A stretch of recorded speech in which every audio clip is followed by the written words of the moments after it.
NIA ತನಿಖೆಗೆ ಅಂತ ಒತ್ತಾಯಿಸಿದ್ದಾರೆ. ಮಾಡಿರೋ ತನಿಖೆ ಅವರಿಗೆ ಸಮಾಧಾನ ಇರುವಂತ ಅವರೇ SIT ಬೇಕು ಅಂತ ಹೇಳಿದವರು ಅವರೇ, ಸ್ವಾಗತ ಮಾಡಿದವರು ಅವರೇ, ನ್ಯಾಯ ಕೊಡಬೇಕು ಅಂತ ಅವರು ಬಾಯಿ ಯಾವತ್ತೂ ಬಿಚ್ಚಲಿಲ್ಲ. ಅವರಲ್ಲೇ ಇಂಟರ್ನಲ್ 2 ಫೈಟಿಂಗು, ಬಿಜೆಪಿಲಿ 2 ಗುಂಪು, ಅರ್ಥ ಆಯ್ತಾ? ಅವ್ರದೇ ಷಡ್ಯಂತ್ರ. ಯಾರು ಇದನ್ನೆಲ್ಲ ವ್ಯವಸ್ಥೆ ಮಾಡಿದ್ದಾರೆ ಎಲ್ಲ ಬಿಜೆಪಿಯ ಮೂಲ ಕಾರ್ಯಕರ್ತರೇ. ಇದನ್ನೆಲ್ಲ ಧರ್ಮಸ್ಥಳದ ಮೇಲೆ ಕೆಟ್ಟ ಹೆಸರು ತರಬೇಕು ಅಂತ ಹೇಳಿ ಎಲ್ಲ ಮಾಡಿರೋರೆಲ್ಲ ಅವರೇನೆ. ಈಗ ಎಲ್ಲ ನಾಟಕರು ಆಡ್ತಾರೆ. ಎನ್ಐಎ ತನಿಖೆಗೆ ಅಂತ ಒತ್ತಾಯಿಸಿದ್ದಾರೆ. ಮಾಡಿರೋ ತನಿಖೆ ಅವರಿಗೆ ಸಮಾಧಾನ ಇರುವಂತ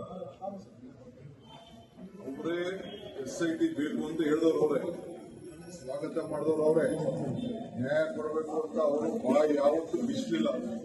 ಅವರಲ್ಲೇ ಇಂಟರ್ನಲ್ 2 ಫೈಟಿಂಗು, ಬಿಜೆಪಿಲಿ 2 ಗುಂಪು, ಅರ್ಥ ಆಯ್ತಾ? ಅವ್ರದೇ ಷಡ್ಯಂತ್ರ. ಯಾರು ಇದನ್ನೆಲ್ಲ ವ್ಯವಸ್ಥೆ ಮಾಡಿದ್ದಾರೆ ಎಲ್ಲ ಬಿಜೆಪಿಯ ಮೂಲ ಕಾರ್ಯಕರ್ತರೇ. ಇದನ್ನೆಲ್ಲ ಧರ್ಮಸ್ಥಳದ ಮೇಲೆ ಕೆಟ್ಟ ಹೆಸರು ತರಬೇಕು ಅಂತ ಹೇಳಿ ಎಲ್ಲ ಮಾಡಿರೋರೆಲ್ಲ ಅವರೇನೆ. ಈಗ ಎಲ್ಲ ನಾಟಕರು ಆಡ್ತಾರೆ.